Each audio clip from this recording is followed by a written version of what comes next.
January 30th, 1968. The streets of Saigon trembled under the weight of celebration and deception. Red lanterns swayed from bamboo poles, casting shadows that danced like spirits in the humid night. The scent of incense mixed with diesel fuel and cooking oil, creating an atmosphere both sacred and industrial. Firecrackers exploded in distant alleyways, their sharp cracks echoing off concrete walls and corrugated rooftops. American soldiers at Firebase Charlie, 15 kilometers northwest of the capital, cleaned their M16 rifles, while Vietnamese families prepared ancestral altars with oranges, rice wine, and photographs of the dead. The Tet holiday had arrived, the most sacred celebration in Vietnamese culture, when the living honored the departed and welcomed the Lunar New Year with prayers for peace and prosperity. In the command bunkers beneath Tan Son Nhut Air Base, intelligence officers reviewed their monthly reports with satisfaction. Enemy radio traffic had dropped to near silence.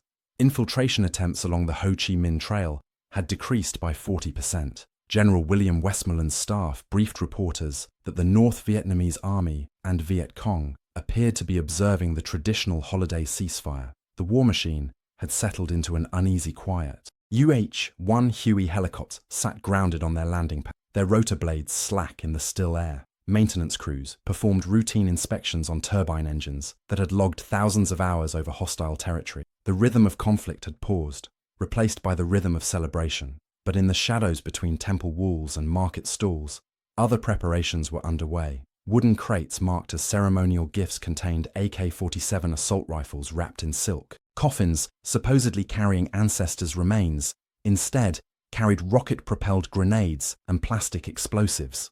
Traditional funeral processions moved through checkpoints without inspection, their mourners carrying more than grief. The deception had been months in the making. While American commanders focused on conventional battlefield victories in the Central Highlands and along the DMZ, North Vietnamese strategists had crafted something entirely different, an urban warfare campaign that would transform the nature of the conflict itself. General Vo Nguyen Giap, the architect of France's defeat at Dien Bien Phu 14 years earlier, had studied American military doctrine with the patience of a chess master. He understood that the United States measured victory in body count, territory controlled, and tactical successes, but wars, he knew, were won in the minds of populations, both enemy and ally. The plan bore the codename Tong Tien Kong Va Noi Day, General Offensive and General Uprising. More than 80,000 North Vietnamese and Viet Cong fighters had infiltrated South Vietnam's cities and towns over the preceding months. They arrived as farmers visiting relatives, students returning from holiday, merchants delivering goods. Each carried instructions written on rice paper that dissolved in water. Each memorized targets, timing, and rally points.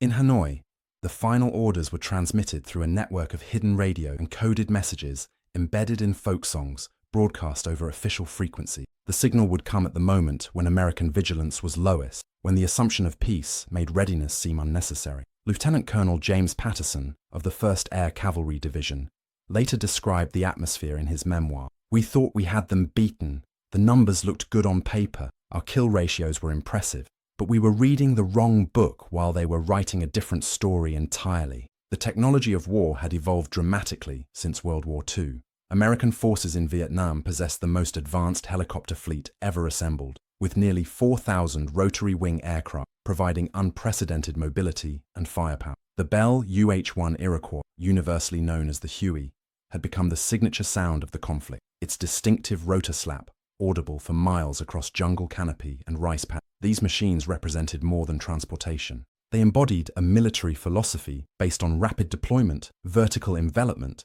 and the projection of power across impossible terrain.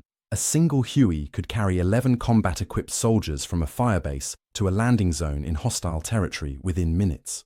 Armed variants like the UH-1C gunship bristled with M60 machine guns and 2.75-inch rocket pods capable of devastating enemy positions. The logistical complexity behind this air mobility revolution was staggering. Every day, cargo helicopters like the CH-47 Chinook transported tons of ammunition, fuel, food, and medical supplies to remote outposts. Forward arming and refueling points, FARP sites, were established throughout South Vietnam, creating a network of mobile bases that could sustain operations far from traditional supply lines. Radio communications linked this entire system through a web of VHF and UHF frequencies. The ANPRC-25 portable radio, carried by every infantry squad, could reach relay stations and aircraft across hundreds of square kilometers. Artillery fire support was coordinated through these same networks, allowing ground commanders to call in precise strikes from howitzers positioned kilometers. Weather patterns added another layer of operational complexity. The northeast monsoon brought heavy rains and low clouds from October through March, limiting helicopter operations and reducing visibility for close air support missions. Pilots learned to navigate by terrain features and radio beacons when instruments failed in the humid, electrically charged atmosphere. But technology was only as effective as the intelligence that guided it, and by January 1968, American intelligence was focused on the wrong target. The leadership in Washington and Saigon had become prisoners of their own metric. Weekly briefings emphasized favorable casualty ratios, successful search and destroy missions, and the disruption of enemy supply routes. The war appeared to be progressing according to plan. Secretary of Defense Robert McNamara's systems analysis approach treated the conflict like an engineering problem to be solved through superior resources and firepower. General Westmoreland regularly briefed journalists about the light at the end of the tunnel. Enemy forces were being systematically degraded. The South Vietnamese army was improving its capability. The pacification program was winning hearts and minds in rural villages. Victory seemed measurable and inevitable. This confidence created a dangerous blind spot. American commanders understood jungle warfare and conventional military tactics, but they underestimated their enemy's capacity for strategic deception and psychological warfare. The assumption that Vietnamese culture prioritized family celebration over military action proved catastrophically wrong. Major General Joseph McChristian, who served as intelligence chief for Military Assistance Command Vietnam, later admitted in congressional testimony that his analysts had detected unusual enemy activity in the weeks before Tet, but interpreted it as preparation for attacks against remote military targets, not urban centers. The North Vietnamese strategy exploited this analytical gap. While American forces prepared for battles in familiar locations, military bases, jungle clearing, strategic hamlets, their enemies prepared to bring war to places Americans considered secure. In the pre-dawn hours of January 31st, 1968, that strategy moved from planning to execution with devastating precision. At 0300 hours, explosive charges detonated simultaneously across South Vietnam. More than 100 cities, towns, and military installations came under coordinated attack. The scale was unprecedented in modern warfare. A synchronized assault that stretched from the DMZ to the Mekong Delta,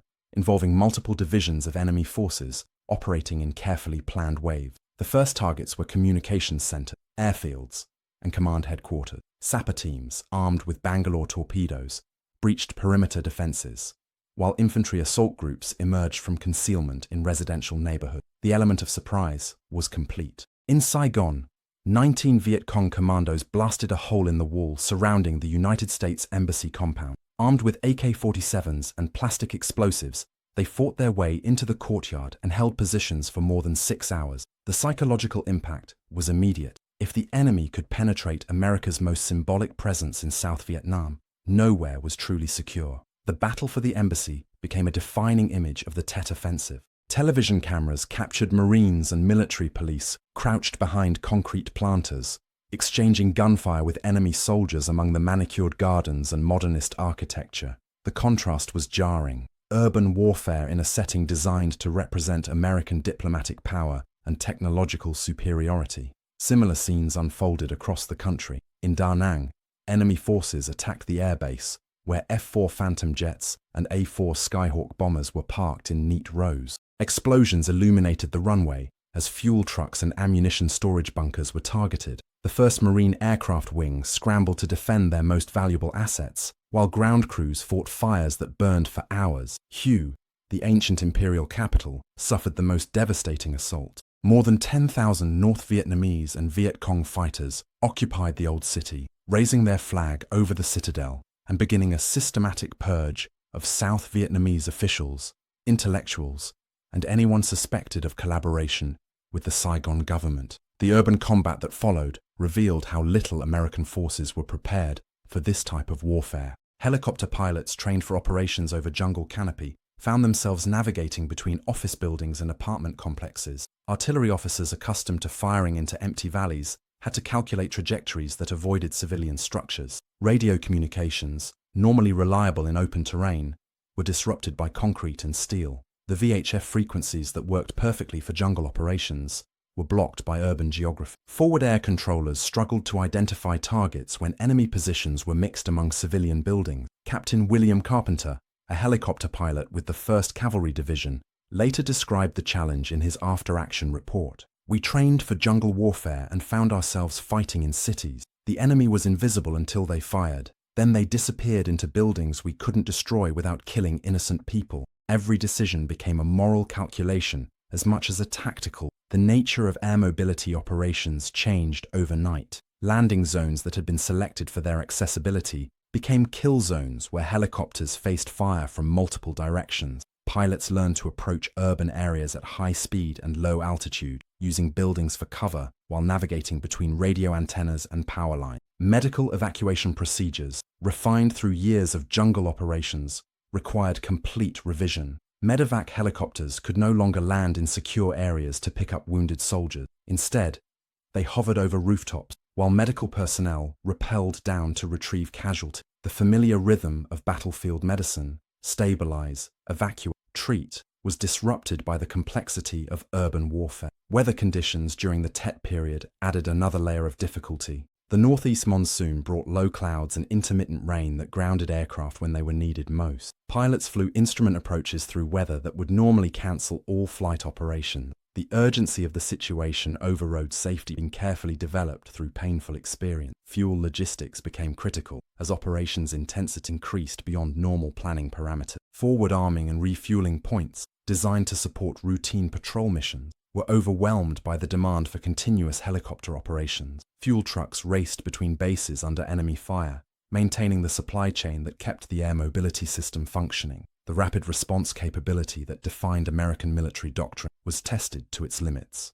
Within hours of the initial attacks, elements of the 1st Air Cavalry Division were conducting combat assaults into urban landing zones that had been residential neighborhoods the day before.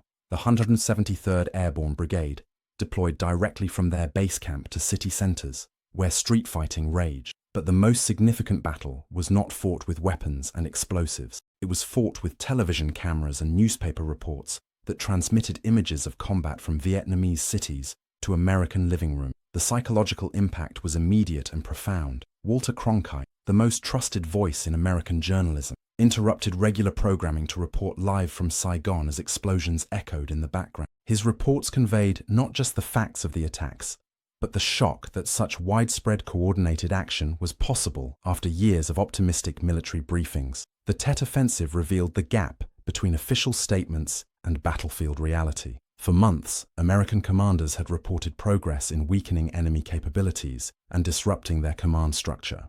The scale and coordination of the attacks demonstrated that North Vietnamese forces retained far greater strength and organizational capacity than intelligence estimates suggested. More importantly, the offensive challenged the fundamental assumption underlying American strategy that superior firepower and technology would inevitably lead to victory. The enemy had demonstrated that unconventional tactics, psychological warfare, and strategic patience could neutralize technological advantages. The battle for Hue became the longest and most destructive engagement of the Tet Offensive. For 26 days, American Marines and South Vietnamese forces fought house to house through the ancient capital's narrow streets and historic buildings. The Perfume River that divided the city ran red with blood and debris. Urban combat required tactics and equipment that contradicted standard military doctrine. Marines accustomed to calling in artillery strikes and air support found themselves fighting in close quarters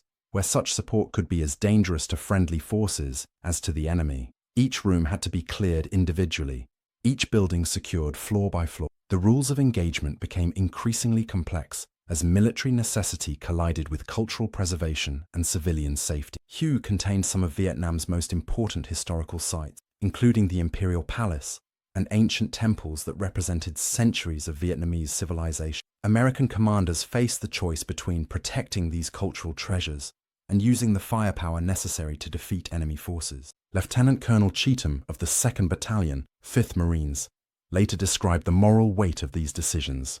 We were fighting for a city that meant everything to Vietnamese culture while trying not to destroy what we were fighting to preserve. Every tactical choice carried historical consequences that would outlast the war itself. The enemy understood this dilemma and exploited it strategically. North Vietnamese and Viet Cong forces established positions in temples and historic buildings, knowing that American reluctance to destroy cultural sites would limit the use of heavy weapons. When airstrikes and artillery were finally authorized, each destroyed building became propaganda evidence of American disregard for Vietnamese heritage. Civilian casualties mounted as the battle continued. Families trapped in the combat zone faced impossible choices: remain in buildings that might become targets, or venture into streets where snipers and artillery made movement lethal. Medical facilities were overwhelmed with wounded non-combatants who had become casualties in a war that had suddenly arrived at their doorstep. The logistics of urban combat strained supply systems designed for jungle operations. Ammunition consumption increased dramatically as close-quarters fighting required continuous small arms fire.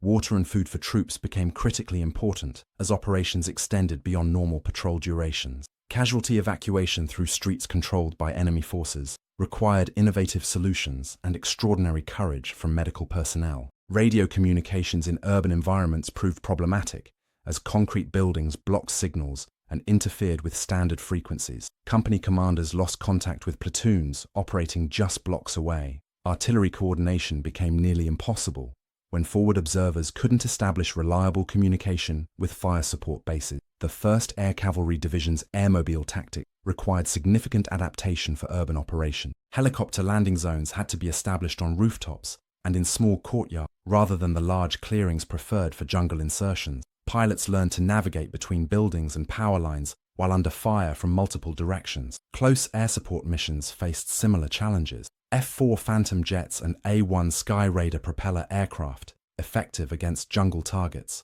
struggled to deliver precision strikes in urban areas without causing extensive collateral damage. Forward air controllers on the ground had to balance military necessity against the humanitarian consequences of each bombing run. The Siege of Hue became a symbol of the larger strategic questions raised by the Tet Offensive. American forces ultimately prevailed in every major engagement, killing thousands of enemy soldiers and recapturing all occupied territory. By traditional military measurements, Tet was a decisive tactical victory for the United States and South Vietnam. But victory on the battlefield did not translate to progress in the war's larger objectives. The enemy had demonstrated capabilities that contradicted optimistic assessments from military leadership. More importantly, they had achieved their strategic goal of undermining American public support for continued involvement in Vietnam. The psychological impact extended beyond American shores. South Vietnamese confidence in their government's ability to provide security was shattered by the scale of enemy penetration into supposedly secure areas. Rural populations who had cooperated with government pacification programs began to question whether such cooperation offered genuine protection. Allied nations that had supported American involvement began to reconsider their positions as television broadcasts showed the intensity and scope of urban combat. The image of a technologically superior military struggling to control Vietnamese cities raised questions about the effectiveness of Western military doctrine in guerrilla warfare environments. Intelligence analysts spent months conducting post-action reviews to understand how such a massive coordinated attack could have achieved strategic surprise. The investigation revealed systemic failures in human intelligence gathering, cultural analysis, and strategic assessment. American intelligence had monitored enemy communications and troop movements while missing the broader pattern of preparation. The enemy's use of traditional cultural celebrations as cover for military operations demonstrated sophisticated understanding of American cultural assumptions and analytical methods. North Vietnamese planners had correctly predicted that American commanders would interpret decreased enemy activity during Tet as respect for the holiday, rather than preparation for attack. Military Assistance Command Vietnam initiated comprehensive changes to intelligence procedures following the offensive. Human intelligence networks were expanded to include sources in urban areas previously considered secure. Cultural advisors were integrated into intelligence analysis teams to provide context for enemy behavior that might seem irrational from American perspective. Communication security procedures were also revised as investigations revealed that enemy forces had monitored American radio frequencies and used this information for tactical planning. New encryption methods and frequency hopping radios were deployed to prevent similar intelligence compromise operations. The air mobility system that had defined American operations in Vietnam required significant modifications for urban warfare. Helicopter crews received additional training in low-altitude navigation and combat operations in built-up areas. New landing zone procedures were developed for operations on rooftops and in confined spaces. Medical evacuation protocols were revised to account for the challenges of retrieving casualties from urban combat zones. Special equipment was developed for hoisting wounded soldiers from buildings when landing was impossible. Medical personnel received training in urban combat medicine and treating civilian casualties. Forward arming and refueling points were expanded and hardened to support increased operational tempo during crisis situations. Fuel storage capacity was increased, and alternate supply routes were established to maintain helicopter operations even when primary bases came under attack. The logistical lessons learned during Tet influenced American military doctrine for decades. The importance of flexible supply systems, redundant communication networks, and adaptive tactical procedures became fundamental principles incorporated into training and planning. But the most significant impact of the Tet Offensive was political rather than military. American public opinion, which had supported the war effort despite mounting casualties and costs, began to shift dramatically as television coverage showed the intensity of urban combat and the enemy's continued capabilities. President Lyndon Johnson, who had built his Great Society domestic program while escalating American involvement in Vietnam, faced a crisis of credibility. The optimistic assessments from military commanders contradicted the visual evidence of widespread enemy attacks broadcast into American homes every evening. Walter Cronkite's editorial assessment, delivered after visiting Vietnam to observe the aftermath of Tet personally, became a watershed moment in American journalism and public opinion. His conclusion that the war appeared headed for stalemate rather than victory carried enormous weight with middle-class Americans who had trusted his reportage through decades of major events. The electoral implications became apparent immediately. Senator Eugene McCarthy's anti-war campaign for the Democratic presidential nomination gained momentum as voters responded to questions about the war's progress and purpose. Public opinion polls showed declining support for continued military involvement and increasing skepticism about government statements regarding the conflict. Johnson's decision not to seek re-election, announced in a televised address on March 31, 1968, was directly influenced by the political fallout from Tet. The offensive had not achieved its military objectives, but it had accomplished the strategic goal of undermining American political will to continue the war. The North Vietnamese understanding of American political processes proved remarkably sophisticated. They had correctly identified public opinion as the center of gravity for American strategy, and they had crafted military operations designed specifically to influence political outcomes rather than achieve traditional battlefield victory. This insight would influence insurgent and guerrilla warfare strategies around the world for generations. The lesson that superior firepower could be defeated by strategic patience and psychological warfare became a template for asymmetric conflicts in subsequent decades. The South Vietnamese government's response to Tet revealed both strengths and weaknesses that would ultimately determine the war's outcome. President Nguyen Van Thieu declared martial law and initiated widespread arrests of suspected enemy sympathizers. The security measures succeeded in preventing additional large-scale attacks,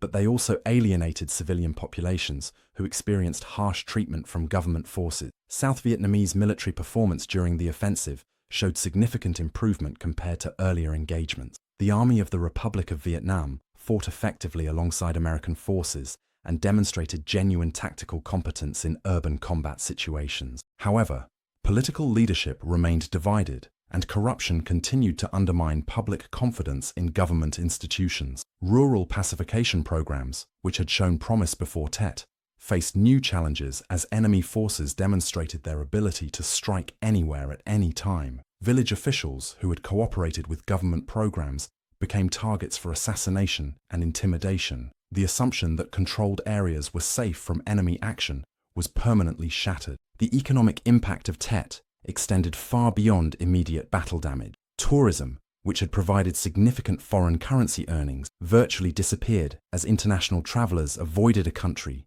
where major cities could become battlefields overnight. Foreign investment dried up as businesses concluded that political stability was impossible to predict. Refugee populations swelled as rural families moved to cities seeking security, only to discover that urban areas were equally vulnerable to attack. Displacement camps strained government resources and created additional sources of social tension. as different ethnic and religious communities competed for limited assistance. Currency stability, maintained through American financial support, came under pressure as confidence in the South Vietnamese government's longevity declined. Black market exchange rates diverged sharply from official rates as people sought to convert local currency into more stable alternatives.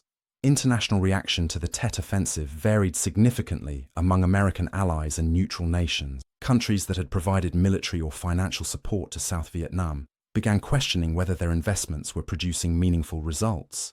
Public opinion in allied nations showed declining support for continued involvement in what appeared to be an increasingly complex and prolonged conflict. NATO allies, particularly those with experience in decolonization conflicts, drew parallels between Vietnam and their own struggles with insurgent movement. French officials privately advised American counterparts that military victory against a determined nationalist movement was unlikely, regardless of resource commitment. Third world nations that had remained neutral in the Cold War context viewed Tet as evidence that small countries could successfully resist superpower intervention through appropriate strategy and determination. This perception influenced subsequent decisions about alignment with either American or Soviet spheres of influence.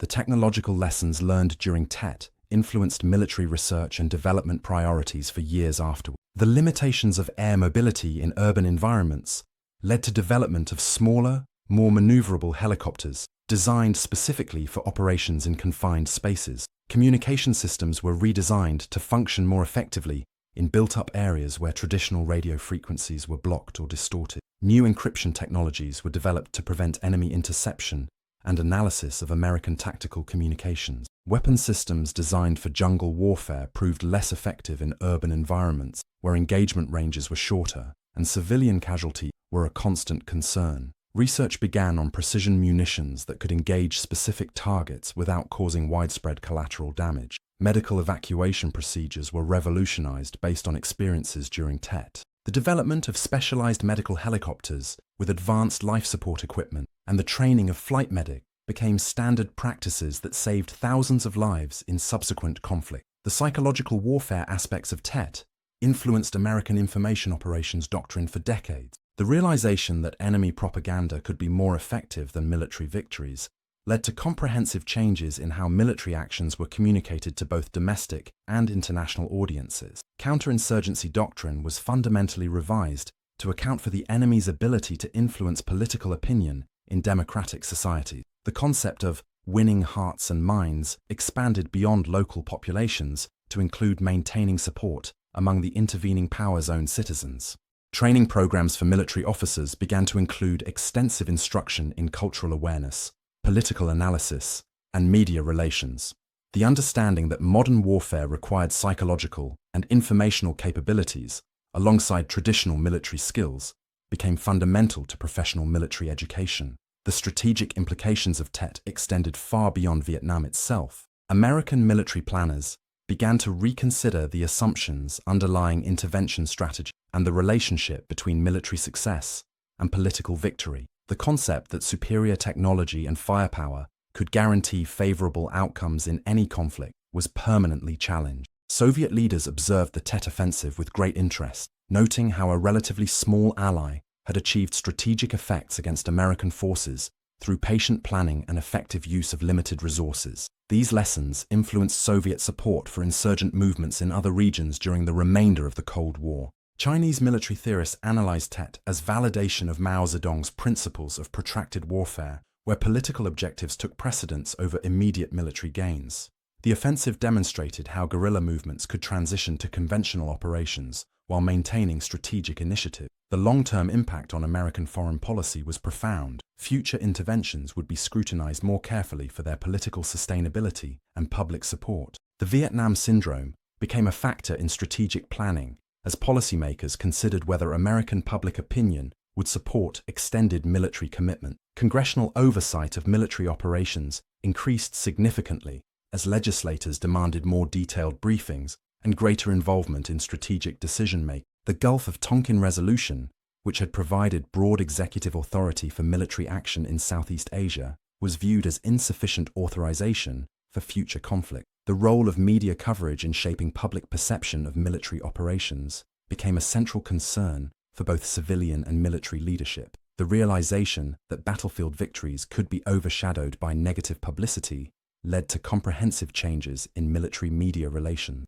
By late February 1968, the immediate military phase of the Tet Offensive had ended. American and South Vietnamese forces had regained control of all major cities and inflicted devastating casualties on enemy forces. Traditional military metrics suggested a decisive victory for the Allies, but the strategic landscape had changed irrevocably. The enemy had demonstrated capabilities that contradicted years of optimistic assessments.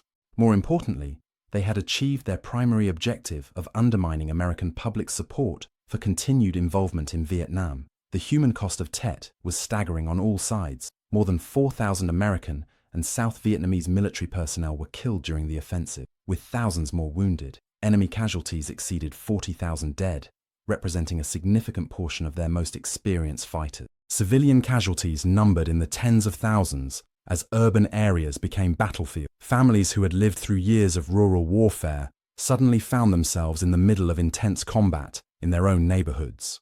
The psychological trauma extended far beyond physical casualties to include entire communities whose sense of security was permanently shattered. Property damage in major cities required massive reconstruction efforts that strained government resources and international assistance programs. Historic sites and cultural landmarks that had survived centuries of foreign invasions were destroyed in weeks of urban combat. The refugee crisis created by Tet lasted for months as displaced families struggled to return to damaged neighborhoods or find new housing in overcrowded cities. International relief organizations were overwhelmed by the scale of humanitarian need created by the offensive. Medical facilities, already strained by years of treating war casualties, faced impossible demands as civilian and military wounded overwhelmed available resources. The evacuation of seriously injured patients to facilities in other countries became routine as local hospitals reached capacity limits.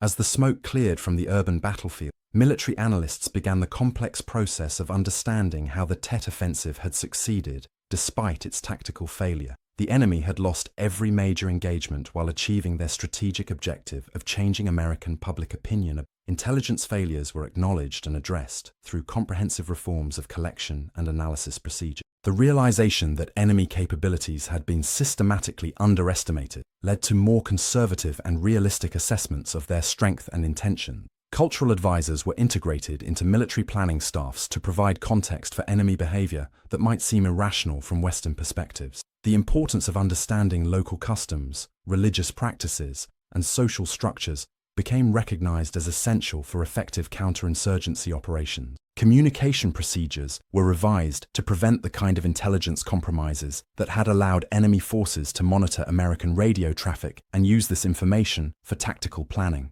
New encryption systems and communication protocols were implemented throughout the theater of operations. The air mobility system that had defined American operations in Vietnam was modified to operate more effectively in urban environments. Helicopter crews received specialized training for operations in built-up areas, and new equipment was developed for urban warfare scenarios. Forward arming and refueling points were expanded and hardened to support sustained high-intensity operations. The logistics network was redesigned to provide greater redundancy and survivability when primary facilities came under attack. Medical evacuation procedures were completely revised based on experiences during Tet. The development of specialized urban combat medicine and new evacuation techniques saved lives in subsequent engagements and influenced military medical doctrine for decades. Training programs for all military personnel were updated to include urban warfare scenarios and cultural sensitivity instruction. The realization that modern conflicts required political and social awareness,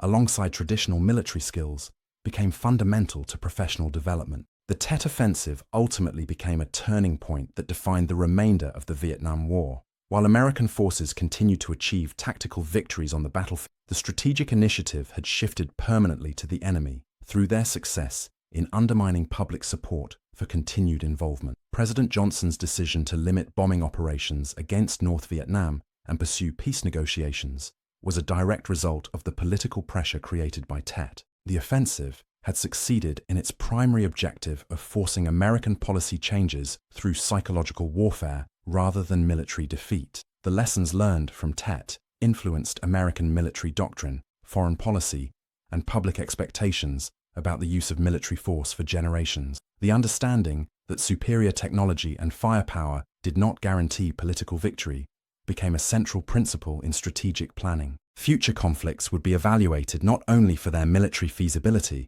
but for their political sustainability and public support.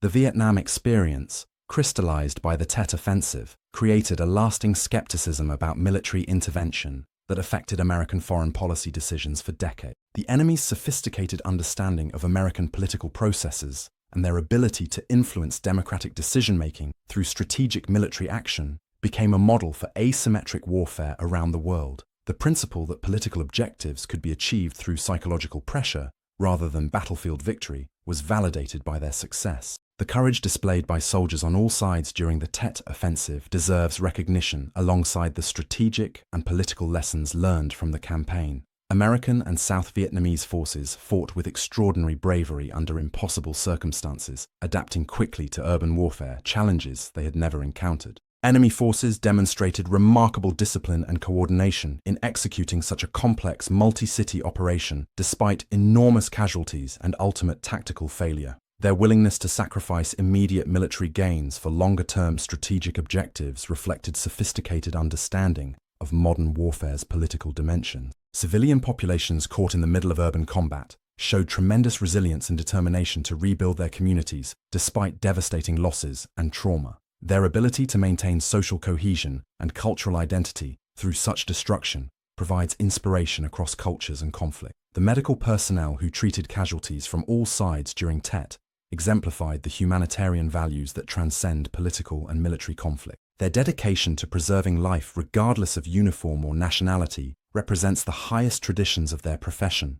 Journalists who reported from combat zones during the offensive provided crucial information to democratic societies making decisions about continued military involvement. Their courage in documenting the reality of warfare, despite personal danger and official pressure, served essential democratic functions. As we reflect on the Tet Offensive more than 50 years later, its lessons remain relevant to contemporary strategic challenges. The relationship between military action and political objectives, the role of public opinion in democratic decision-making, and the importance of understanding cultural context continue to shape modern conflict. The technological capabilities that seemed so advanced in 1968 have been superseded by developments in precision munitions, satellite communications, and digital information systems. But the fundamental challenge of achieving political objectives through military means remains as complex as ever. The courage, sacrifice, and determination displayed by all participants in the Tet Offensive deserve our continued study and respect. Their experiences provide insights into human behavior under extreme stress and the complex relationship between individual heroism and strategic outcomes. The families who lost loved ones during Tet, regardless of their nationality or allegiance, paid the ultimate price for the political and strategic decisions made by their governments. Their sacrifice deserves recognition alongside the tactical and strategic lessons learned from the campaign. The Tet Offensive stands as a reminder that warfare in the modern era requires more than military excellence. It demands political wisdom, cultural understanding, and sustainable public support. These lessons, written in blood during those terrible weeks in early 1968, continue to guide strategic thinking in an uncertain world. Do you understand now how a single military campaign can change the course of history, not through battlefield victory, but through its impact on human perception and political will? The Tet Offensive proved that in democratic societies, the most decisive battles are sometimes fought not with weapons, but with images and ideas that shape public opinion and political action. If you found value in this examination of one of modern warfare's most complex and influential campaigns, please consider subscribing to this channel and sharing this analysis with others who appreciate the intersection of military history and strategic thinking. These stories of courage, sacrifice, and strategic innovation deserve to be preserved and studied by future generations who will face their own challenges in an uncertain world. Honor their memory by understanding their experience. Share their story so their lessons endure.